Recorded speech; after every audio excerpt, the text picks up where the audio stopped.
Periods किसी बहू की जान ना ले ले। निशा की आदत थी कि वो हर सुबह जल्दी नहा धोकर पूजा पाठ करके पेड़ पौधों को पानी दे दिया करती थी। पर जब भी यह नियम महीने में किसी दिन नहीं हो पाता था तो निशा की सास सुमन अपनी बातों का पिटारा खोलकर बैठ जाती थी। सुमन, क्या बात है निशा, आज उठने में बड़ी देर कर दी, सब ठीक तो है ना? निशा, माँ जी, वो आज मेरी तबीयत ठीक नहीं है। सुमन, बस बस, ज़्यादा समझाने की ज़रूरत नहीं है, महीने से हुई हो, साफ साफ बोलो ना। और हाँ, कान खोल कर सुन लो, तुम हमेशा ये गलती दोहराती हो। पीरियड्स के दौरान किचन में नहीं जाना और ना ही खाने की किसी भी चीज़ को हाथ लगाना, मंदिर में नहीं जाना और ना ही पूजा करना, तुलसी माता को भी हाथ नहीं लगाना, पीरियड्स के चौथे दिन ही बाल धोना और उसके बाद ही किचन में जाना, 3 दिन अलग कमरे में सोना और पीरियड्स खत्म होने के बाद ही बिस्तर की चादर को धोना, अचार को भी हाथ न लगाना क्योंकि इससे अचार सड़ जाता है। निशा, पर माँ जी, आप अकेले रसोई कैसे संभालोगी? पूजा भी गांव गई हुई है, घर की साफ सफाई, बर्तन, कपड़े, रसोई, खाना पीना कैसे बनाओगी? सुमन, मैं कर लूँगी, पर तुम घर के सब कामों से दूर रहना। सुमन का स्वभाव ऐसा ही था, वो अभी भी पुराने विचारों में जीने वाली महिला थी, इसीलिए वो पीरियड्स को घिनौने नज़रिए से देखते थे। 3 दिन निशा हद से ज़्यादा परेशान हो जाती है। कभी कभी तो इन दोनों में उसका खान पान इतना ख़राब हो जाता था कि वो बहुत कमज़ोरी महसूस करने लगती थी। इसका सबसे बड़ा कारण था उसकी सास का पीरियड्स को लेकर अंधविश्वास। निशा, क्या करूँ, आज तो मेरी हालत बहुत ख़राब हो रही है, बार बार बाथरूम जाकर मैं तंग आ गई हूँ, बहुत कमज़ोरी महसूस हो रही है, मन कर रहा है कि एक कप गर्म गर्म चाय मिल जाए तो पेट की सिकाई हो जाए। पर माँ जी तो मंदिर गई हैं, दर्द सहन नहीं हो रहा, मुझे मजबूरी में चाय बनानी होगी। निशा की तबीयत बहुत ख़राब हो रही थी, इसीलिए वो मजबूरीवश अपने लिए रसोई में थोड़ी सी चाय बनाने के लिए जाती है। तभी सुमन आ जाती है। वो इतनी तेज़ गुस्से में चिल्लाती है कि भरी हुई चाय की प्याली निशा के हाथ से छूट जाती है। सुमन, हे भगवान, मेरी रसोई अपवित्र कर दी, मैंने कहा था ना, महीने से हो रही हो, रसोई के भीतर नहीं जाना। निशा, माँ जी, वो मेरे पेट में बहुत दर्द हो रहा था, आज दूसरा दिन है तो तबीयत ज़्यादा ख़राब है, सोचा चाय से थोड़ी राहत मिलेगी, आप थी नहीं तो। निशा अपने पेट को पकड़े खड़ी थी, घबराहट में उसकी तबीयत बिगड़ गई और वह दौड़ती हुई कमरे में गई।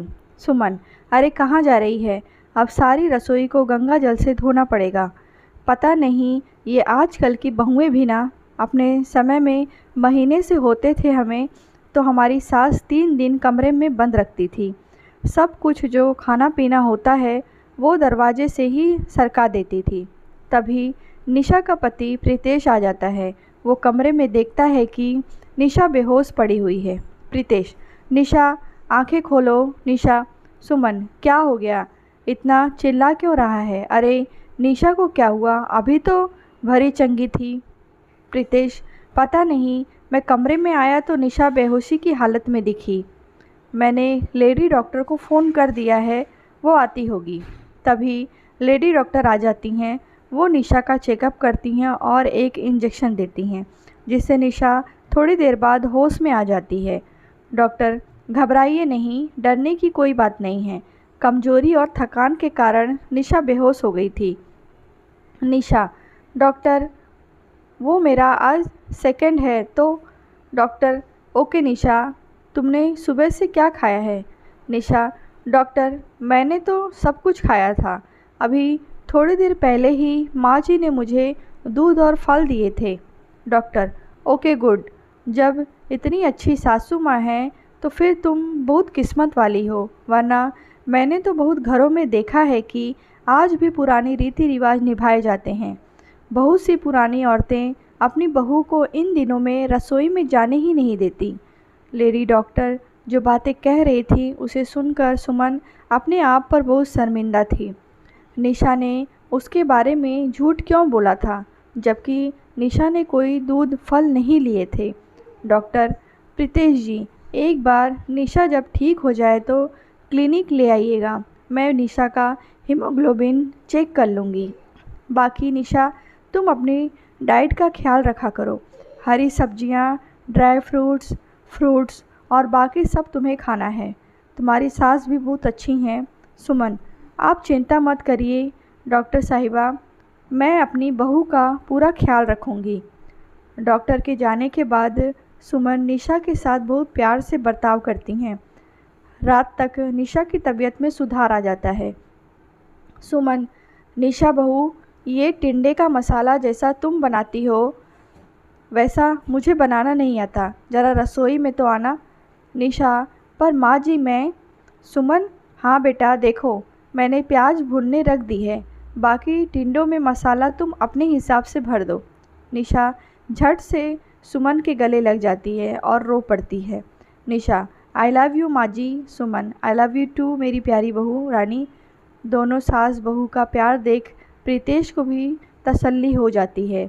उस दिन के बाद सुमन ने कभी भी पीरियड्स के दिनों में अपनी बहू निशा से छुआछूत नहीं मानी। सुमन जानती थी उसकी छुआछूत के कारण आज उसकी बहू निशा की जान को खतरा हो सकता था। कहानी आपको कैसी लगी है कमेंट बॉक्स में बताएं। अच्छी लगी हो तो लाइक करें, शेयर करें।